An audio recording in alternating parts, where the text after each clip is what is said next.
Thank you, Habib, for the introduction, and I want to welcome and thank everyone to joining us here. I only have 10 minutes, so I'll have to be very fast speaking. No, speak for the translation, the interpretation. Okay, sorry. So as Habib said, I'm Ahmed Helmi. I'm a co-founder and manager of تعافي initiative to support survivors of detention and victims of torture within Kesh Malek organization. In 2012, after 52 days of being detained, I was sitting in a cell, and suddenly the door opens and the jailer calls my name. I was afraid that my interrogation is open all over again, that I will be back to torture sessions, the one I haven't recovered from yet. He took me outside and took my blindfolded for the first time. I saw my phone in his hand and I panicked. He switched it on and he went straight to my SMS inbox. The next moment, the jailer and I get shocked. That moment, my phone rings and mom shows on the screen. After 52 days from my enforced disappearance, my mom is still trying to call me on a daily basis around the clock to reach out to me. Can you imagine the terror and worry she was experiencing? The jailer turned off the phone immediately and kept his silence. I'm not sure why. Did he feel that he turned from a monster to a human being? I don't know.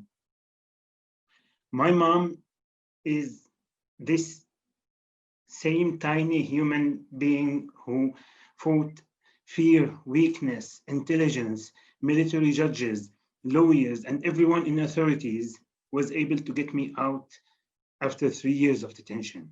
Without this tiny human being, I wouldn't be able to be here with you today. It's the huge willpower of my mother and families of enforced disappeared that create miracles. This is the essential power that can lead to a solution in the case of detainees. Not only because they are motivated by their pain and hope, but because they are the most affected who can push and lobby and hold their ground. Just like my mom kept on calling me for days, and Hiba's mother waited for her husband daily on the balcony. The families of victims and survivors are lobbying, advocating, and fighting today to reach justice. And every group of victims who organized this event are making a huge effort and reaching very respectful results in this regard. And this is why we want more support for victim participation in justice effort and for victim associations from the state who share the same values and justice and the same values of justice and human rights.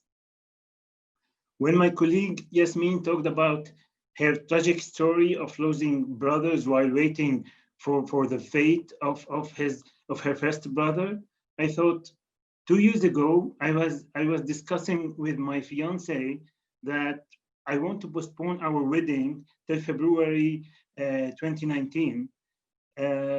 This was the date I expected my best friend Islam Dabas to be released from detention and attend my wedding and share my special day with me.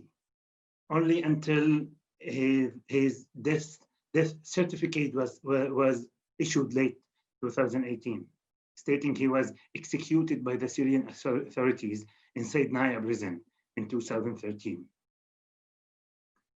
This is the never-ending waiting game and irritation families of enforced disappeared and even their friends are experiencing. With a simple calculation, if there is 100,000 enforced disappeared, we are talking about 1 million Syrian, a big chunk of Syrian society who are not able to go on with their lives as long as they don't know the fate of their beloved one. And this is why revealing the fate of enforced disappeared in a humanitarian approach is the first, most urgent and essential step for any improvement in the Syrian context and to build a future for Syria. This is also what pushed us as a victims group to research and advocate a mechanism that can work to reveal the fate. And we expect the ICRC to play a pivotal role implementing this mechanism as an international impartial organization.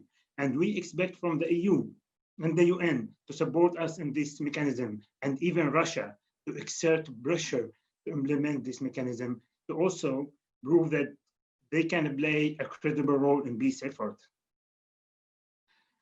From this belief, we are working on a charter that went beyond the one-liner of free detainees to actually embody the vision of victims of detention and enforced disappearance. The charter will state our vision of justice in Syria over two phases: a short-term justice and a long-term justice. The short-term justice is a form of urgent and immediate demands, such as reveal the fate of missing and forcibly disappeared, the immediate stop of torture and inhuman or degrading treatment, handling over the remains of victims who have passed under torture and detention. While the long-term justice will aim at accountability for perpetrators in the framework of transitional justice, reform security and judicial institution and their practices, ensure the perpetrators are not involved in the justice and accountability process.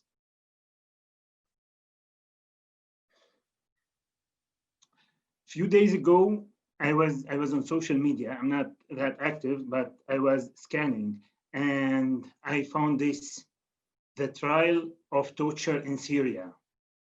I found this word, the trial of torture in Syria. My mind wandered and went back to one of the torture sessions in one of the branches. When I was detained, I used to escape reality to sleep. And I was best known to sleep in any position and anywhere, standing, sitting, and in any form. And I think my friends who are attending, my survivor friends who are attending this can prove it.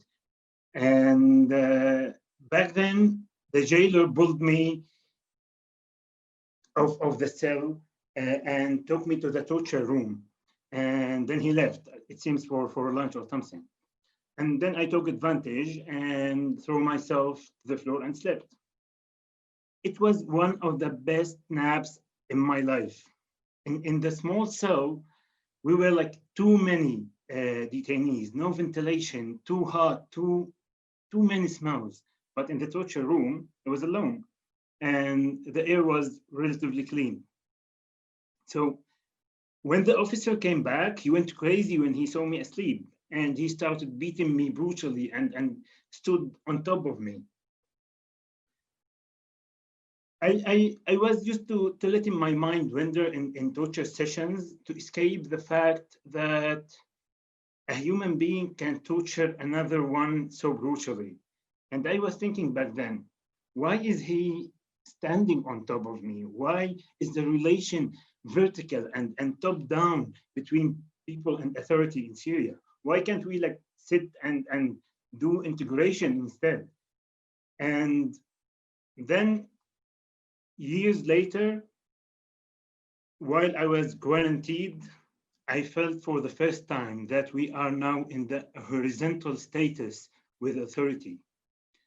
No, with torture itself, like the word, the trial of torture in Syria, we are putting a torture into trials. We are not torturing. We are not hitting. We are not punishing torture. No, we are putting torture into trials.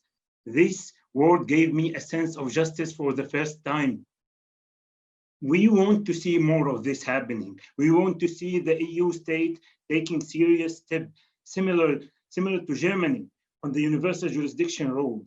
This is justice. The fair trials we want to take back to Syria one day. We don't want to leave space for revenge. We want justice because we are human rights defenders, and we want to build a future for Syria where violations we experienced would not happen again, and where there is no place for impunity. I'm sorry that I'm a bit nervous. I don't usually, but today among the attendees, and because of the coronavirus pandemic, we had the chance to go online and to invite everyone.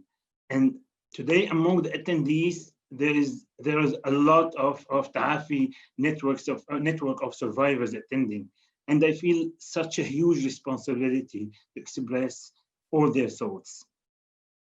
This survivor network, along with their families, have experienced detention, torture, and enforced disappearance, as well as getting deprived from their civil rights and HLB rights. They know that any reconstruction process or early recovery will be violating their rights and will be happening over their confiscated properties and lands, on top of dungeons where their friends are detained. They have also experienced enforced displacement, had to leave their cities, fearing that they will be detained again. Enforced displacement is another crime against humanity that undermined. And I will leave the floor to my colleague Muna to talk more about the enforced disappearance. Thank you.